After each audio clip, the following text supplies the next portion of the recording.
ধর্ষণকারী আছে এবং পুলিশ তাকে হেফাজতে রেখেছে এবং স্থানীয় জনতা চাইছে তাকে তাদের হাতে যাতে তুলে দেয় এবং তারা সেই বিচার যাতে এখানে নিশ্চিত করতে পারে। বেশ ক্ষুব্ধ জনতা এখানে আমরা নিজেরা হাতে বিচার চাই। নুর হোসেন চেয়ারম্যান যারা এখানে ডেকোরেশনের কাজ করে ছেলে গুডাউনে নিয়ে ওকে দর্শন করছে, বাঁচবে নাকি মরবে বলা যায় না, মেডিকেল অবস্থা খারাপ, মারা যেতেও পারে। ও এখানে আছে, আমাদের হাতে তুলে দাও, আমরা নিজেরা বিচার করবো। আজ পর্যন্ত অনেকগুলো হয়েছে, একটা বিচার হয় নাই। প্রশাসনের হাতে গেলে এটা আর বিচার হয় না। মেয়েটাকে কয়টার দিকে ধর্ষণ করছে এবং কোথায় ধর্ষণ করছে? মেয়েটাকে 3টার দিকে করছে এই জায়গায়। এখানে গুডাউন আছে, ডেকোরেশনের গুডাউন এখানে করছে। ও 3টা বাচ্চা আছে, দর্শনকারী 3টা বাচ্চা আছে। ও বয়স বলো, বাচ্চার বয়স 5 বছর। অনেক করছে, বাচ্চা মারা যেতে পারে, পুলিশে পারবে না।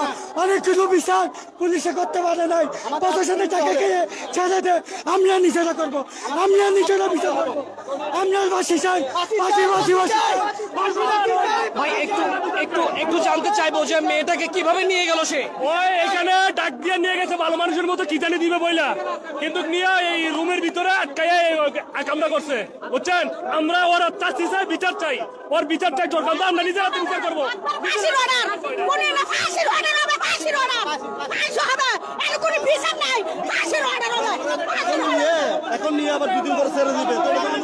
মেয়ে আছে, আমরা আমাদের মেয়ের স্কুল মাদ্রাসায় পড়াই এবং একলা একলা চলে আসে। মানে আমাদের খুব ভয় লাগতেছে, যেহেতু কি আমাদের নিরাপত্তা চাই, আমাদের মেয়ের নিরাপত্তা কে দেবে? আমরা ওই বিচার সরকারের পক্ষ থেকে আমরা সুস্থ মতে দেখি। পরশুদিন একটা মার্ডার হয়েছে, ওইটা